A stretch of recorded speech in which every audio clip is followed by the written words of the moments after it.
혹시 성도님들은 내가 가지고 있는, 자신이 가지고 있는 어떤 습관을 고치기 위해서 노력해 보신 적이 있으십니까? 저는 제 스스로 제가 가지고 있는 어떤 습관들을 좀 바꿔보려고 노력한 경험이 몇 번 있는데요.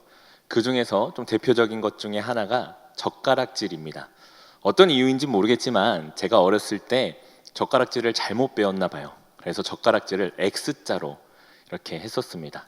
근데 그게 제 삶에 전혀 불편함이 없었거든요. 그러다가 저에게 충격을 주는 한 사건이 일어났습니다. 중학생 때인데요. 가정이라는 수업 시간이 있었습니다. 그 가정 시간에 실습 시간이 있었는데 어떤 실습이냐면 식탁 예절을 배우는 시간이었습니다. 선생님께서 도시락을 가지고 오라라고 하셔서 책상을 제일 앞에다 딱 갖다 놓고 학생들과 선생님을 앞에 두고 저 혼자서 앉아서 밥을 먹는 겁니다. 그 밥을 먹는 걸 보면서 식탁 예절을 얼마나 잘 지키는지를 보시고 점수를 매기시는 그런 실습이었죠. 근데 그때 아무런 흠을 잡히지 않았던 저에게 선생님께서 다 끝난 후에 이렇게 말씀하시며 최하점을 주셨습니다. 젓가락질은 X자로 하는 게 아니야. 어린 나이에 저에게 굉장히 충격적이었습니다.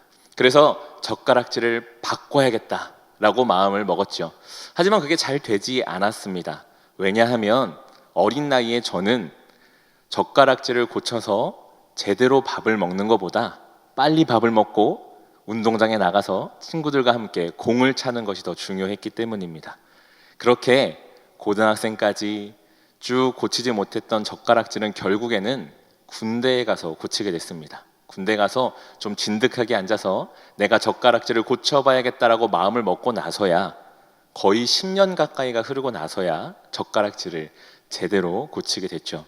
이처럼 몸에 이미 익어버린 그 습관을 바꾸는 것은 참 쉬운 일이 아닙니다. 그래도 이 몸에 익어버린 습관은 다른 사람들에게 내가 이렇게 행동하면 얘기 좀 해줘 라고 부탁도 하고 눈에 보이기 때문에 그래도 노력을 할 수가 있지만 우리 마음에 있는 습관은 또 우리 신앙생활의 습관들은 바꾸기가 참 어렵습니다.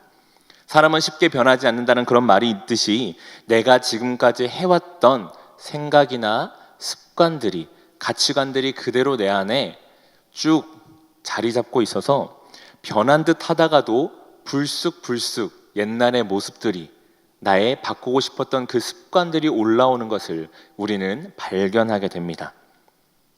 하지만 그럼에도 불구하고 우리는 끝까지 그 신앙생활에 있어서 변화를 위해 힘써야 합니다. 왜냐하면 성경에서는 예수 그리스도를 믿는 우리가 새로운 피조물이요 새 사람이라고 이야기하기 때문입니다. 이는 두 가지를 의미하는데요. 우리의 신분이 새롭게 되었음을 의미함과 동시에 신분은 새롭게 되었지만 여전히 그대로인 우리가 그런 새로운 신분에 합당한 모습으로 변하기 위해서 끊임없이 노력해야 함을 이야기를 하고 있습니다. 마땅히 그렇게 변해야 함을 이야기하고 있는 것이죠. 그렇게 변해서 구원을 얻는다라는 의무가 아니라 구원을 받았기에, 성령을 받았기에 우리는 마땅히 새로운 피조물이요 새 사람의 모습으로 변해가야 함을 성경은 이야기하고 있습니다. 그렇기 때문에 우리는 신앙생활에 있어서 예수 그리스도를 닮아가기 위해 새로운 피조물이요 새 사람의 합당한 모습으로 변하기 위해 끊임없이 달려가야 하는 것이죠. 그런데 성도님들, 제가 설교의 서두에서 말씀드렸듯이 그것이 쉬운 일입니까? 아니지요. 참 어려운 일입니다. 마음은 이미 내 안에 사랑이 넘치고 오래 참고 온유와 절제가 넘치는 그런 모습이지만 실제 나의 모습은 그렇지 못함을 많이 발견하게 됩니다. 또 잘 나를 훈련하고 다듬어서 어느 정도 이 정도면 됐다라고 생각할 그때에 갑자기 불쑥 내 안에 옛사람들이 올라옵니다. 그래서 우리를 좌절하고 또 마음이 낙담하게 만들죠. 이처럼 우리가 변한다는 것은 참 어려운 일입니다. 하지만 그렇다고 우리가 포기할 수는 없죠. 우린 계속해서 그 변화를 위해 힘써 달려가야 합니다. 그리고 그런 우리를 위해서 성경엔 그런 우리에게 희망을 주는 한 사람 소개하고 있습니다. 바로 우리가 함께 읽은 이 갈라디아서를 쓴 사도 바울입니다. 물론 바울 말고도 많은 사람들이 하나님을 만나고 그 인생이, 그 삶이 변했습니다. 하지만 이 바울만큼 아주 급격하고 큰 변화를 겪은 사람, 그리고 그 겪은 변화를 유지하기 위해서 끝까지 노력하고 더욱더 표대를 향해서 달려가기 위해 애썼던 사람은 바울이 아마도 가장 앞장섰던 사람이, 대표적인 사람이 아닐까 싶습니다. 바울은 예수님을 만나기 전에는 이런 사람이었습니다. 빌립보서 3장 4절부터 6절에 바울에 대해서 바울 스스로가 소개하고 있는데요, 우리 함께 이 말씀을 읽어보겠습니다. 빌립보서 3장 4절부터 6절까지의 말씀입니다. 함께 읽습니다. 그러나 나도 육체를 신뢰할 만하여 만일 누구든지 다른 이가 육체를 신뢰할 것이 있는 줄로 생각하면 나는 더욱 그러하리니 나는 8일 만에 할례를 받고 이스라엘 족속이요 베냐민 지파요 히브리인 중에 히브리인이요 율법으로는 바리새인이요 열심으로는 교회를 박해하고 율법의 의로는 흠이 없는 자라. 아멘. 바울은 자신을 소개하면서 이렇게 소개합니다. 나도 육체를 신뢰할 만하다.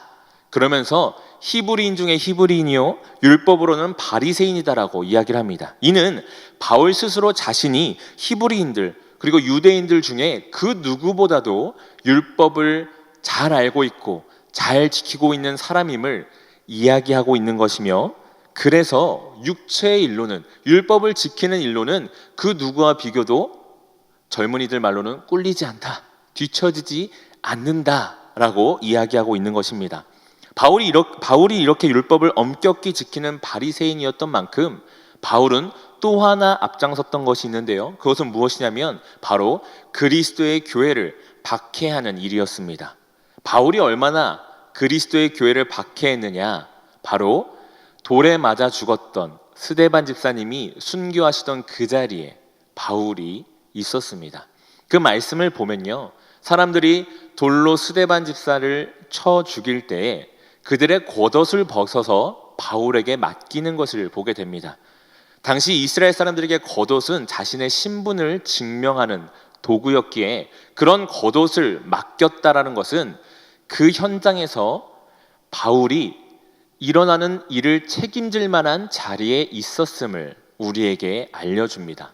그만큼 바울은 교회를 박해하는 일에 앞장섰고 또한 책임도 가지고 있었던 사람입니다. 뿐만 아닙니다. 그가 예수님을 만났던 그 다메섹에 가게 된 계기도 바울이 위협과 살기가 등등해서 대제사장에게 찾아가 내가 그곳에 가서 남녀를 막론하고 예수 믿는 사람들을 다 예루살렘으로 데리고 오게 해달라 스스로 요청한 일이었습니다. 그만큼 교회를 박해하고 그리스도인들을 잡아들이는 일에 사명감을 가지고 있었던 사람이 바로 바울입니다. 그런데 성도님들께서 잘 아시다시피 이런 바울의 인생이 180도 바뀌는 놀라운 사건이 일어납니다. 바로 다메섹 도상에서 예수님을 만난 사건입니다. 바울이 한참 말을 타고 가고 있었습니다. 그때에 하늘에서 밝은 빛이 내려오더니 이런 음성이 들립니다. 내가 왜 나를 박해하느냐? 당황한 바울이 묻습니다. 누구십니까? 그러자 하늘에서 또 음성이 들리기를 나는 내가 박해하는 예수다. 그런 음성이 들리더니 바울이 눈이 멀어버렸습니다. 그 후에 바울은 3일 동안 앞을 보지 못하였고 마시지도 먹지도 못하였습니다. 그런 바울에게 하나님께서는 아나니아라는 사람을 보내주시고 바울의 눈을 뜨게 하십니다. 그러자 바울이요, 음식을 먹고 세례를 가장 먼저 받고 음식을 먹어서 몸을 추스른 후에 가장 먼저 하는 일이 무엇이냐? 바로 회당에 가서 예수 그리스도가 하나님의 아들이심을 전하는, 복음을 전하는 일을 합니다. 며칠 전까지만 해도 교회를 박해하는 일에 앞장섰던 바울이요, 갑자기 3일 만에 나타나더니 그가 교회를 박해하는 것이 아니라 오히려 그리스도의 복음을 전하는 것입니다. 사람들이 얼마나 놀랬을까요? 그 당시에 사람들이 얼마나 놀랐는지 사도행전 9장 21절에서는 이렇게 기록하고 있습니다. 제가 읽어드리겠습니다. 듣는 사람이 다 놀라 말하되 이 사람이 예루살렘에서 이 이름을 부르는 사람을 멸하려던 자가 아니냐. 여기 온 것도 그들을 결박하여 대제사장들에게 끌어가고자 함이 아니냐 하더라. 그 당시에 그리스도인들이요, 이런 바울의 모습을 보고 의심의 눈초리를 거두지 못했습니다. 방금 읽은 말씀처럼요, 무엇이라고 얘기하냐면 이 사람이 진짜 예수님을 믿은 것이 아니라 우리를 일망타진하기 위해서, 우리를 다 잡아가기 위해서 예수님을 믿었다고 거짓말치고 속이는 것이 아니냐라고 이야기합니다. 그리스도인들이 그렇게 의심의 눈초리를 보내고 있었죠. 또한 유대인들 역시도 당황하기는 마찬가지였습니다. 아니, 방금 전까지만 해도, 며칠 전까지만 해도 우리와 함께 그리스도의 교회를 박해했던 그 바울이 그리스도의 복음을 전하는 것을 듣고는 도대체 이게 어떻게 된 일이냐라고 이야기하며 당황했죠. 이처럼 바울의 변화는 그 자리에 있었던, 그리고 그 소식을 들었던 모든 사람들을 당황하게 할 만큼 크고 급격한 변화였습니다. 그리고 바울에게 찾아온 이 큰 변화는 일시적인 변화가 아니라 지속적인 변화였습니다. 바울은 다시 이전으로 돌아가지 않았고 사람들이 오해하고 의심하고 그를 공격하고 핍박할수록 복음을 향한 그의 마음은 더욱더 크고 뜨거워졌습니다. 그리고 그 복음을 들고 곳곳을 돌아다니며 복음을 전했고 하나님의 교회를, 그리스도의 교회를 세워 나갔습니다. 그러자 점차 사람들은 바울을 신뢰하기 시작했고 그의 가르침을 받아들이기 시작했습니다. 그런데 그때 또 한 무리가, 바울을 의심하는 한 무리가 등장합니다. 바로 바울을 여전히 신뢰하지 않는 사람들이었습니다. 그들이 바울을 신뢰하지 않는 이유는 바로 이것이었습니다. 바울의 사도성을 의심하는 것입니다. 다른 사도들은 예수님과 함께 있으면서 예수님의 가르침을 받았는데 사도 바울은 예수님과 함께하지 않았습니다. 갑자기 어느 순간에 내가 예수님을 믿는다라고 얘기하면서 복음을 전하더니 사도라는 칭호를 받자 사람들이 그 사도성을 의심하기 시작합니다. 그리고 그 가르침의 정통성을 의심하기 시작하죠. 그래서 이 갈라디아서를 쓸 당시에 갈라디아 교회에도 그런 바울을 공격하는 사람들, 의심하는 사람들이 있었고 바울은 그들에게 자신이 참으로 사도다라는 것을 증명해야만 했습니다. 고민하던 바울은 어떻게 하면 증명할 수 있을까? 그가 선택한 것은 바로 자신이 무엇으로 변했는지를 설명하는 것이었습니다. 이런 바울의 변화에 대한 설명은 예수 그리스도를 믿고 그와 닮아가는 모습으로 변하기를 바라는 우리에게도 좋은 지침이요 도전이 됩니다. 어떻게 해야 변할 수 있으며 어떻게 해야 그 변화를 유지할 수 있는지를 우리에게 알려주고 있죠. 그렇다면 도대체 무엇이 핍박자 바울이 복음을 전하는 사명자요 주님의 제자로 변하게 했으며 수많은 핍박과 어려움 속에서도 그 변화된 모습을 유지하며 끝까지 사명자로 달려갈 수 있도록 도왔을까요? 첫 번째로 하나님께서 바울을 택하셨기 때문입니다. 바울은 자신이 이렇게 180도 변할 수 있었던 이유에 대해서 오늘 우리가 함께 살펴본 갈라디아서 1장 15절부터 16절의 말씀을 통해 이렇게 이야기를 합니다. 우리 함께 읽어보겠는데요. 15절과 16절의 말씀입니다. 함께 읽습니다. 그러나 내 어머니의 태로부터 그의 아들을 이방에 전하기 위하여 그를 내 속에 나타내시기를 기뻐하셨을 때에 내가 곧 혈육과 의논하지 아니하고. 아멘. 바울은 무엇이라고 얘기하냐면 하나님께서 자신이 태어나기 전에 내가 어머니의 태에 있을 때부터 선택하셨다라고 이야기를 합니다. 단순히 여러 사람을 보시다가 바울 쟤 괜찮겠다, 쟤를 부르면 나의 말도 잘 듣고 내가 원하는 것도 이룰 수 있겠다, 그렇게 선택하신 것이 아니라 그 어떤 조건도 보지 않고 그의 성품, 그의 외모, 어떤 것도 보지 않고 하나님께서 태어나기 전부터 선택하셨고 부르셨다라고 바울은 이야기하고 있습니다. 다메섹으로 가기 전까지의 바울의 모습은 그리스도의 복음과는, 구원과는 너무나 거리가 먼 모습이었습니다. 하나님의 사도로 부름받기에는 턱없이 부족한 모습이었죠. 만약에 구원받는 데 필요한 점수표가 있었다면, 사도로 쓰임받는 데 필요한 점수표가 있었다면 아마 바울은 빵점, 아니 마이너스였을지도 모르겠습니다. 그런데요, 하나님께서는 그런 바울에게 찾아가십니다.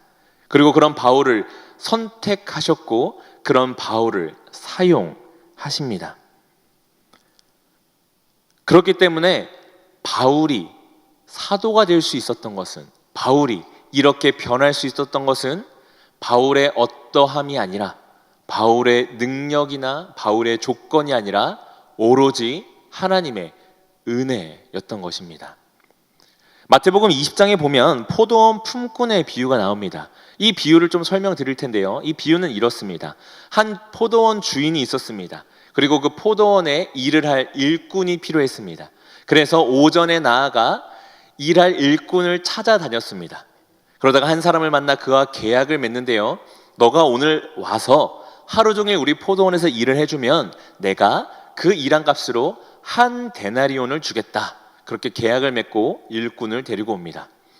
그런데 어쩐 일인지 몰라도 이 주인이 오후 12시에도 오후 3시에도 오후 5시에도 똑같이 나가서 일꾼들을 불러옵니다. 그리고 포도원에 일을 하도록 하죠. 그런데 신기한 것이 오전에 만났던 그 일꾼과 오후 12시에, 오후 3시에, 오후 5시에 만났던 그 일꾼들과 계약 조건이 똑같습니다. 바로 오늘 일과가 다 마치면 한 데나리온을 주겠다라는 것입니다. 성도님들 한번 생각해 보십시오. 만약에 성도님들이 오전에 온 일꾼이라면 모든 일과가 다 끝나고 똑같이 한 데나리온을 받았을 때 어떻게 반응하시겠습니까? 저라면 길길이 화를 내며 주인에게 따졌을 것입니다. 아니, 저 5시에 온 사람, 저 사람과 내가 어떻게 똑같은 값을 받는단 말입니까? 시급으로 따져도 이건 너무한 것 아닙니까? 불공정합니다. 라고 따졌을 것 같습니다. 아니나 다를까 이 말씀에 보면 그 오전에 왔던 일꾼이 주인에게 가서 따지는 것을, 원망하는 것을 보게 됩니다. 그렇다면 여기서 질문을 한 가지 더 드리겠습니다. 만약에 성도님들이 오후 5시에 온 일꾼이시라면 어떻게 반응하시겠습니까? 저희 청년들이 잘 쓰는 말로 이거 완전 꿀이다, 꿀 빨았다, 완전 따봉이다 라고 이야기를 하며 내일 또 여기서 일하면 좋겠다, 계속 오후 5시에 날 불러줬으면 좋겠다, 그렇게 생각하지 않으시겠습니까? 이런 생각을 하게 되는 이유는 무엇입니까? 우리는 우리 안에 내가 한 일에 대한 대가를 생각하고 내가 한 만큼의 합당한 대우를 받기를 모두가 바라기 때문입니다. 그리고 내 생각보다 그 대우나 그 대가가 적으면 원망하고 불공정하다고 이야기를 하고, 내가 생각한 것보다 그 대가나 대우가 더 좋으면 기뻐합니다. 하지만 이 비유가 말하고 있는 것은요, 단순히 누가 일찍 오고 누가 늦게 오고가 아니라 누가 더 많은 대우를 받았고 적은 대우를 받았고를 이야기하는 것이 아닙니다. 이는 모두가 주인이 부르지 않았다면 일한 값을 받을 수 없었다는 사실을 기억해야 하는, 즉 일을 할 수 있는 것도 그에 대한 값을 받을 수 있는 것도 모두가 전적인 주인의 은혜임을 기억해야 되는, 즉 은혜의 문제인 것입니다. 이 비유의 시작에서 예수님은 이렇게 시작하십니다. 천국은 마치. 그러면서 이 비유가 천국의 원리에 대해서 이야기하고 있음을 우리에게 알려주십니다. 그리고 이 비유의 마지막에는 이렇게 주는 것이 내 뜻이다 라고 말씀하시며, 하나님의 나라는 사람의 노력이나 모습, 누가 더 일을 많이 했느냐, 어떤 조건이냐에 따라서 얻는 것이 아니라 전적인 은혜로, 주님의 뜻대로 얻게 되는 것임을 알려주십니다. 언제가 중요한 것이 아니라 주인인 주님이 찾으러 길에 나가셔서 선택하고 부르신 그 자체가, 그것이 어떤 것과도 비교할 수 없는 큰 대가요, 큰 은혜임을 알려주는 것이 바로 이 포도원 품꾼 비유인 것이죠. 이처럼 바울은 하나님의 은혜로 선택을 받았기 때문에 변할 수 있었습니다. 우리 눈에는 자격이 없어 보였고, 아니 자격은커녕 오히려 천벌을 받아 마땅해야 될, 교회를 박해하는 그런 사람이었음에도 불구하고 하나님은 그런 바울을 선택하셨습니다. 그리고 하나님께서 은혜로 바울을 선택하셨고 그를 변하게 하셨으며, 그래서 그가 사명자로 끝까지 그 일을 감당하도록 하셨습니다.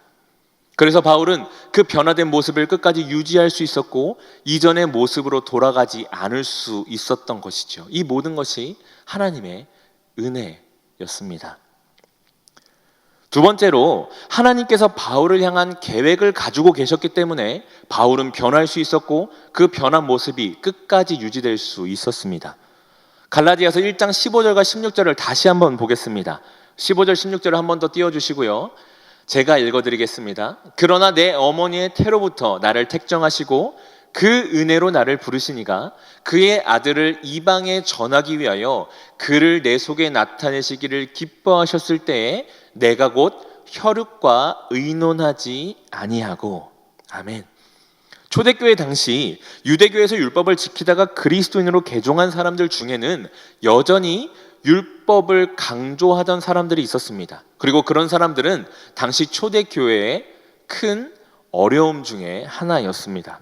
그러나 예수님의 제자들 중에는요, 세리도 있었고 어부도 있었고 여러 직업은 있었지만 율법에 능통한 사람은 없었습니다. 그렇게 율법과 비교하여 그리스도의 복음을 설명하고 그 복음의 체계를 잡을 만한 그런 사람이 필요했죠. 그때 누가 등장합니까? 바로 사도 바울이 등장합니다. 바울은 이 일에 딱 맞는 사람이었습니다. 그 누구보다 율법을 잘 알았고 율법을 잘 지켰기 때문에 율법과 복음 사이에서 고민하고 헷갈려하고 있는 유대인들에게 율법과 그리스도의 복음의 차이를 잘 설명할 수 있는 사람이 바로 바울이었습니다. 또한 예수 그리스도를 처음 알게 된, 하나님을 처음 알게 된 이방인들에게 그 기초를 닦아줄 수 있는 능력을 가진 사람이, 구약의 모든 말씀들과 율법들을 잘 설명해 줄 수 있는 사람이 바로 바울이었습니다. 이처럼 바울은 유대인들에게도 이방인들에게도 아주 적격인 복음을 잘 설명할 수 있는 그런 사람이었습니다. 뿐만 아니라 바울은 무엇이었나요? 로마 시민권자였습니다. 로마 제국 안에 어디든 다닐 수 있었고 또한 모든 곳에서 로마 법의 보호를 받을 수 있는 사람이 바로 사도 바울이었습니다. 이처럼 바울은 이방인 선교회, 초대교회가 털을 닫고 성장 발전하는 데에 꼭 필요한 모든 조건을 갖춘 사람이었습니다. 이를 통해 우리는 하나님께서 바울이 태어나기도 전에 그를 선택하셨음 뿐만 아니라 그를 향한 계획을 가지고 그를 만들어 오셨음을 알 수가 있습니다. 우리 눈에 보기에는 바울이 교회를 핍박하는 자로 그렇게 시간을 보내고 있을 그때에도 하나님은 바울을 향한 시선을 떼지 않으셨으며 바울을 만들어 오셨음을, 그를 향한 계획을 가지고 지금까지 이끌어 오셨음을 우리는 알 수가 있죠. 예전에 한번 좋은 기회가 있어서 신천지에서 교리를 가르치시다가 그 신천지를 나와서 교회를 돌아다니며 신천지의 교리에 잘못된 것을 알려주고 함정을 알려주셨던 분의 강의를 들었던 기억이 있습니다. 신천지에 계셨고 또 그 교리를 가르치셨던 분이어서 그런지 몰라도 귀에 아주 쏙쏙 들어오는 설명이 저에게 매우 큰 유익이 되었었는데요. 그분께서 교리를 하나하나, 신천지 교리를 하나하나 말씀해 주시며 이때는 이렇게 방어하십시오, 이때는 이렇게 이야기하십시오 라는 그런 강의를 들으면서 제 마음에 깨달음이 두 가지가 있었습니다. 먼저는 지피지기면 백전백승이다, 적을 알고 나를 알면 백전백승이다라는 그런 말이 떠올랐습니다.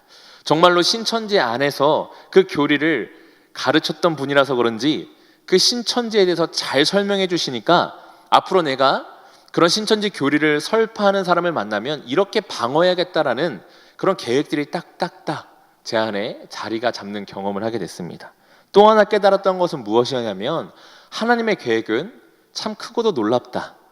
우리가 다 알 수 없다라는 것이었습니다. 그분이 신천지에 있던 시간은 우리가 보기에는 이단에 있던 시간이고 때로는 실패한 시간처럼 보일지 모르겠지만 하나님께서 그분이 신천지에서 보낸 그 시간을 통해 얼마나 많은 영혼들을 신천지로부터 지키고 교회로 다시 돌아오게 하실지에 대해서 기대하는 마음이 생기게 하셨습니다. 하나님은 우리 눈에 잘못된 것처럼 보이는 실패처럼 보이는 그 순간까지도 사용하셔서 하나님의 교회와 하나님의 나라를 세워가시는 일에 사용하고 계신다는 것을, 일하시고 계신다는 것을 깨달을 수 있는 시간이었습니다.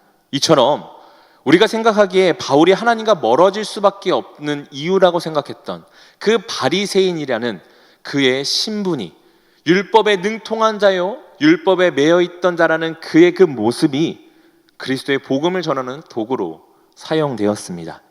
바리새인으로서 똑똑하고 논리적인 바울이었기 때문에 많은 서신서들을 남길 수가 있었고 초대교회의 교리의 토대를 닦을 수가 있었죠.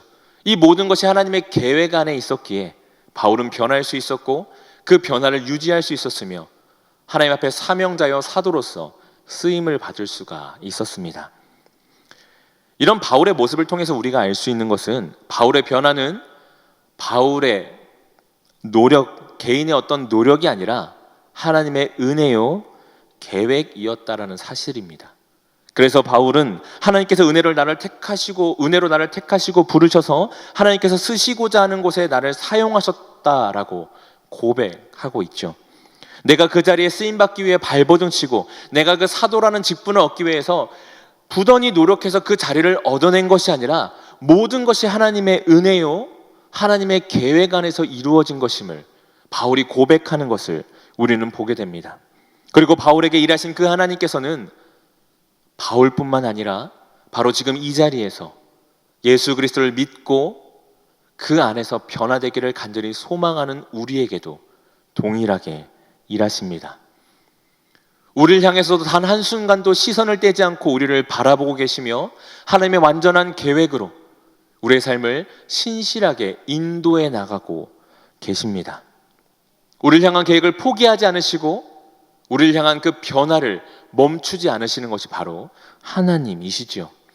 비록 지금 나의 삶이 단번에 변하는 것 같지 않아 보이고 그 변화가 더뎌 보일지라도 하나님은 우리 안에서 일하고 계시고 적재적소에 아나니아와 같은 사람을 준비하고 계시며 우리가 받아야 될, 마땅히 받고 훈련되어야 될 그런 시간들을 준비해 두고 계십니다. 그리고 그를 통해 우리를 만들어 가시고 결국에는 가장 완전하고 가장 좋은 모습으로 우리를 이끌어 가시고 완성시키십니다. 성도님들 한번 생각해 보십시오. 예수님을 알고 난 후에 성도님들의 삶에 얼마나 많은 변화들이 있으셨습니까? 저는요, 제가 예수님을 알기 전에는요, 주일 아침에 교회에 오는 것보다 만화 영화를 더 좋아하는 사람이었습니다. 어머니가 주신 헌금을요, 교회에 내는 것보다 그 헌금으로 친구들과 오뎅 사 먹고 PC방에 가는 것을 더 좋아했던 그런 사람이었습니다. 그런데요, 그런 제가요, 지금 완전히 변했습니다. 이제는 더 이상 그런 유혹에 넘어가지 않습니다. 주일 오전에 만화 영화보다, 어떤 재밌는 프로그램보다, 어떤 즐거운 일보다도 예배를 더 사모하고 사랑합니다. 하나님 앞에 예물을 드리는 것을 아까워하지 않죠. 우리 안에 그런 변화가 없다면 어찌 지금 이 수요일 저녁 이 피곤한 시간에 이 자리에 나오셔서 예배를 드리시겠습니까? 하나님께서 우리의 심령을 변화시켜 주시지 않으셨다면 우리의 그 귀중한 시간과 재정을 어찌 하나님께 그리 어떤 고민도 없이 드릴 수가 있겠습니까? 뿐만 아닙니다. 예수님을 믿지 않는 사람은요, 어려운 일이 찾아올 때 하나님 찾지 않습니다. 하지만 우리는 어떻습니까? 비록 조금 늦을진 몰라도 결국에는 하나님께로 돌아가는 것이 우리의 모습입니다. 하나님이 우리를 그렇게 변화시키신 것이죠. 그리고 우리 입술 안에 계속해서 감사가 넘치게 하시고 하나님의 은혜를 발견하게 하시며 그 은혜를 고백하게 하십니다. 그것이 하나님이 우리 안에 이미 시작하셨고 지금 또 계속하고 계신 변화입니다. 사랑하는 성도님들, 우리 안에 이미 일어난 그 변화를 바라보시며 그 시작하신 일을 끝까지 이루실 하나님을 기대하심으로 끝까지 믿음의 경주를 감당하시기를 주님의 이름으로 간절히 소원합니다. 하나님께서는 하실 수가 있습니다. 나는 할 수 없습니다. 내가 한다면 이것은 100% 실패할 것입니다. 하지만 하나님께서 하시기에, 하나님께서 은혜로 우리를 선택하셨고 우리 안에서 일을 시작하셨기에, 그리고 그 일을 끝까지 이루실 것이기에 우리는 분명히 완성될 것입니다. 그런 소망을 가지고, 그런 확신을 가지고 주님 안에서 기쁨으로 좌절하지 마시고 절망하지 마시고 끝까지 이 믿음의 경주를 완주해 나가시는 모든 성도님들 되시기를 주님의 이름으로 간절히 축원합니다. 이 시간 다 같이 주님 앞에 기도하시겠습니다.